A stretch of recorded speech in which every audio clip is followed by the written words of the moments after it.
This is our playbook. This is our secret weapon to success. It's a process, tool, strategy that we've used to close more services to more of our clients for more money. And I love this entire process. And so let me explain how the playbook works. It's really broken out into two simple steps that we go through with each and every prospect that we're speaking to. The first step is going to be an initial discussion. So let me talk to you about what that is. Some people call it like a discovery call, but really, what this is all about is a few things. One, making sure that you're asking really good questions. The initial discussion is supposed to be all about them. It's your opportunity to pull out of them, what they're looking to achieve, what their vision is, what their goals are. These are important things that are going to help you build trust when the client believes that you really understand what they're trying to accomplish. Second, we want to listen. The truth is prospects love talking about their business, right? Listen to what makes them excited, understand why they want the things they want. Later on when you're talking to them about the recommendations that you have, you can always remind them about the stuff that they're excited about and how the things that you're going to do are going to help them get there. So that's really, really important.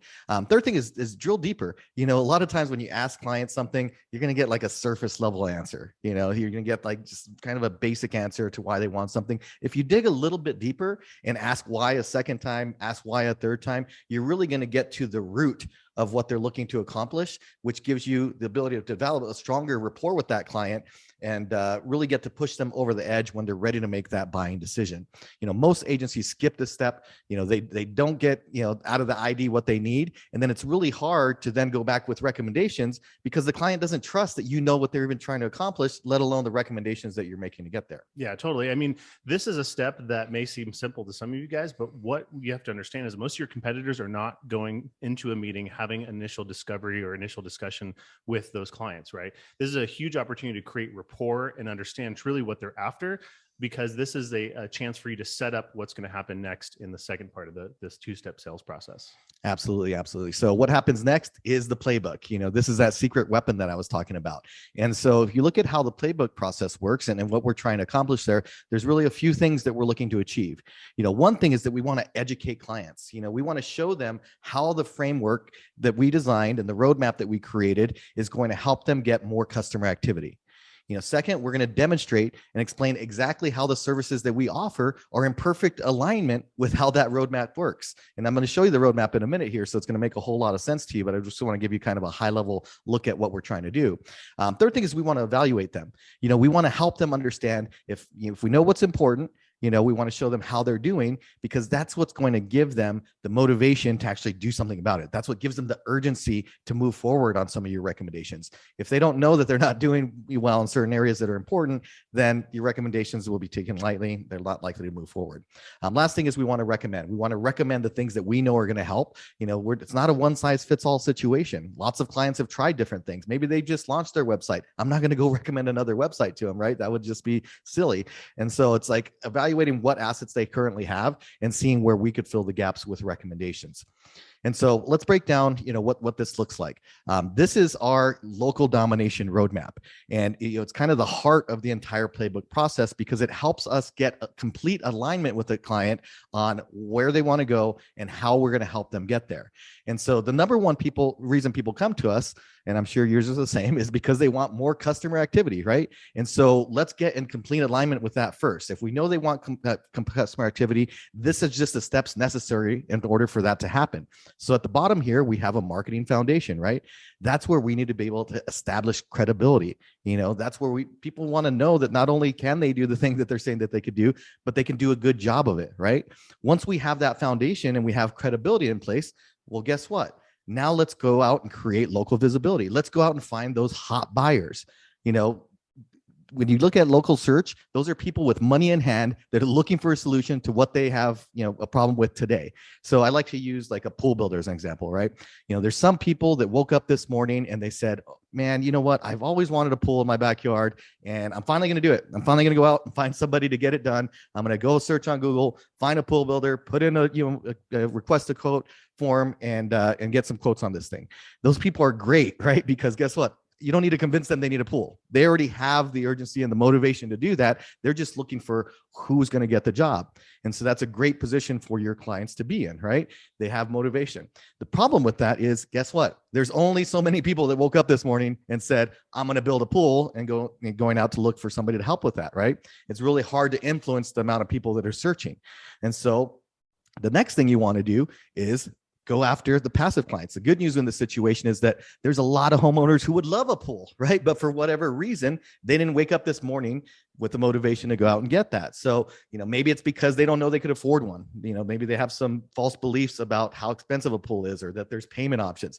Maybe they haven't been inspired enough with like a before and after picture of, something that looks like their backyard, and then the after picture showing what it could look like, that has them saying, wow, that's what's possible here. Maybe they don't know like how long it'll take. There's all these things that might be holding them back from making that step. And so being able to put messages in front of them and create awareness for them is usually the next step here. And so what's awesome about this is, at this point, guess what? I haven't talked about SEO. I haven't talked about Facebook. I haven't talked about websites. I'm just trying to get them bought into the idea that they want customer activity. And if they want that, the first thing we need to do is establish credibility. Then we need to make sure that they're, visible in the local market. Then we want to make sure that we can get that message out to a broader audience, right? And so after we have that agreement and after we have that buy-in, we haven't used any jargon yet. And I know you're probably looking at this thinking like, well, yeah, this is pretty basic. And, that's kind of the point, guys, is that we're trying to get a business owner who's never understood what we do or how what we do impacts customer activity and what they're trying to achieve. Once they understand that there's some key steps that need to happen here in order for them to get to what they want, now I'm going to introduce the way that our services help with that, right? So for a marketing foundation, if you want to build credibility, you better make sure you have a good looking website. You better make sure that your reviews are in order. I don't want to go out and spend money on Google pay-per-click if you have a 2.7 star rating, right? And so what's cool about this is once they start to understand this, even if they've tried some of these other things, in the past, now they're starting to see, well, maybe it's because I did it in the wrong order, right? Like we've all had those people. Oh, I did Google pay-per-click, didn't work, right? And you're like, well, it didn't work because your star rating was horrible. And when they saw your, pay-per-click ad there, they saw your star rating too. And it wasn't high enough for them to feel comfortable taking that next step. But guess what? Now we're going to fix your review situation. Then we're going to go and do the Google pay-per-click again. And it's going to work this time because you no longer have that issue. And so that's a really, really cool piece because we've all been in a situation where we're kind of paying for, the results of the last person. It's like the ex-husband or ex-boyfriend, situation here. We just want a fresh start, right? And what this does is allows us to get that fresh start in our client's eyes. So last step here is passive. Once we've got local reach or local SEO, we've got Google pay-per-click, then we move on to strategies like Facebook, strategies like Google billboard or billboard ads, where we're able to get actual ads in front of people that may not be searching today. Right. So what's cool about this is like, number one, you're getting alignment around the goal, which is increasing customer activity, right? And speaking about digital marketing in a way that really is absent of any kind of jargon, right? I would venture a bet that, the clients that, most agencies sell, they sell those clients because those clients already have a baseline understanding of marketing, or there's a lot of trust there. So that way they don't need to have that. So the thing is, if you want to tap into more clients and have better closes and more deals, like taking out the jargon and level setting with every client that you work with is a way to do that. And that's what's really cool about this here. Absolutely. Yeah. And the best part is like, once somebody understands this and once they buy into the idea, guess what? Everybody wants to go to the top, right? And so the conversation switches from like, should I do something or not, to which things am I going to do first, right? Am I just going to start with the foundation and get a website and get reviews? And then once that's done, come back and we'll start looking at SEO, or we'll start looking at pay-per-click. And then once that's done, we'll start looking at Facebook, right? They already kind of have those seeds planted that you're going to keep doing more and more stuff till you get to the top here, because it just makes sense to them. It makes sense that they want a foundation. It makes sense that after they build a foundation, I want all the people that are looking for me, right? That have money in hand. And it makes sense that once I've got all those people, I'm going to go for the people that aren't looking for me, but are great prospects as well, right? And so when all this stuff is just making sense and you're getting a lot of head nodding, you're in a good situation to not only close that deal, but set yourself up for a lot of future sales as well. So that's why I would love this thing so much. And so now, we've got them to, kind of buy into the idea. We've demonstrated how the services that we provide help to fulfill that. Now it's a matter of evaluating them, right? Cool. I just told you that reviews are important. Let's go look at your review ratings. You have a 2.7 right now. That's not going to cut it. That's really poor. We're going to have to work on that first before we do anything else, because it's going to be like having a hole in your marketing bucket. Let's patch that up, and then we'll move on to the other things, right? And so what's cool about this is, there was a time where I had a guy that I was taking through this process, and we're kind of evaluating them on each of the things, each of those sections there, and how they're doing. And we got to the reviews, and I showed him a screenshot of the Google 3-pack there. And he just got so furious. He got so angry because he's looking at it and he's like, that guy has more reviews than I do, and he has better reviews. That guy used to work for me. He's my former employee. I taught him everything he knows. Like, I'm way better than him. And it was like, well, it doesn't look that way online to somebody that's looking for you, right? And that's the type of thing that it bothered him, right? And it created urgency for him to want to do something. Guess who immediately wanted to fix that issue once he understood that he wasn't doing as well as that particular competitor, or any competitors, right? Anytime they're not where they want to be, like, they're going to want to make some change there. So once we assess them in this and we show them how they're doing, well, next we're going to recommend different things that we want to do in order to fix those things, right? And so the awesome part again is that you've got head nodding, you've got agreement on all of the steps so far. So when you make your recommendations, you get head nodding with that too, right? They agree that they have a problem. They agree that your recommendation is going to fix that problem. They agree that that's important for them to get what they want, which is customer activity. And so that's why this whole thing works. It works because they want to increase their customer activity, which we all know. It works because we're showing them how, why they may have failed in the past, and it wasn't their fault. They just didn't know about this roadmap. We're providing value each and every step of the way and showing them, how they're doing with their marketing, agreeing with our assessment, and see how, fixing things will help get them more customer activity. And, it opens up the opportunity to ask, would you like help solving this problem? I never like being in a sales situation where I feel like I'm trying to force somebody to do something. So what this does is, because of the steps that we're taking, by the end of it, they don't feel that way at all. They're educated to a point, and they know enough about their current situation that they began turning the tables and asking me for help. Great, let's fix this. We want to fix this. Like, can you help with this? And it almost feels like, they're kind of telling me on, which things they want to start with, which is a great position to be in when you're in sales. Right. So a key point that I want you guys to take away from this process. So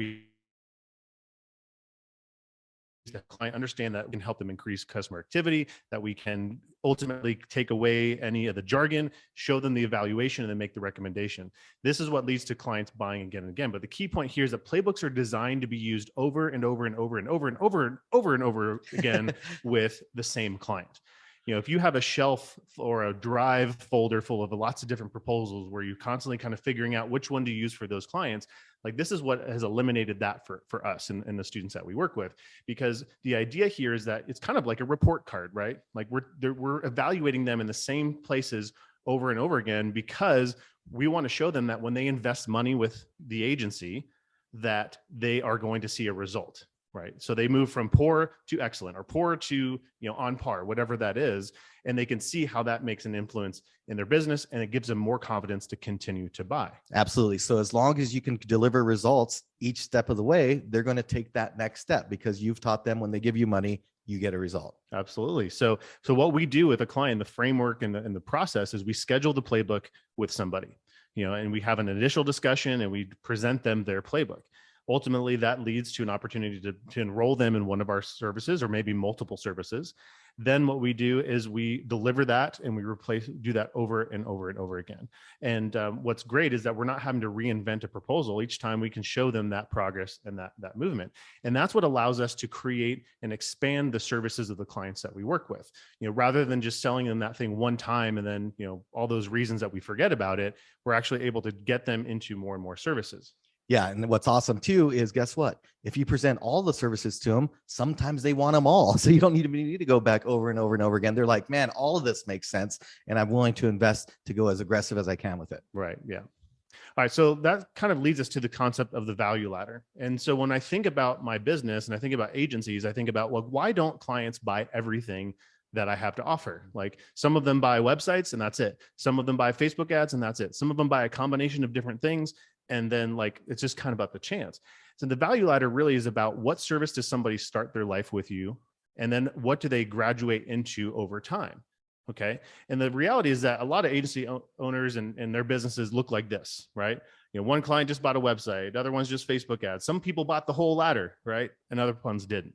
And so if your agency looks like this, where you're wondering why clients aren't actually buying the rest of your services, you know, more than likely, you know, a playbook is going to fix that process because it's going to help a client understand what else you have to offer. So that way they don't end up buying it from one of your competitors instead, but also helping them understand how you influence that customer activity. So let me show you some real life examples of some clients in our agency that we took through this process a couple of times. So here's an architecture firm, you know, up front, they on the first playbook, they did a $1,500 small little project, right? The next time we picked up some recurring, $647 a month. And then on the third one, we did a little bit of upfront and also an $1,800 a year contract with them. So the annual recurring revenue for them was $9,500 and the value in year one was around $11,500. Cool, right? So we could have just stopped at that $1,500 project, which we did for many, many years, but this is what allows us to kind of ascend people through this. Here's a auto glass company, glass replacement. So the first one we picked up a $2,400 a month, or sorry, a year contract. The second playbook, we did some upfront work, $1,500, some more recurring projects. And then on the third time through, we did some more upfront work with them. So total recurring is just over 12 grand. Year one value, 16,000. Cool. Sheffield Diamonds. All right. So we did an $1,800 a year contract up front, picked up some recurring. You know, you see how this kind of works, picked up more recurring. So this is separate playbooks in time that we went back to them. $14,000 recurring revenue because all this stuff was recurring, right? Economy Pool. I love this one. You know, $14,000 like website up front. Then we picked up some more monthly recurring and other work. And we've got $22,000 in recurring revenue here.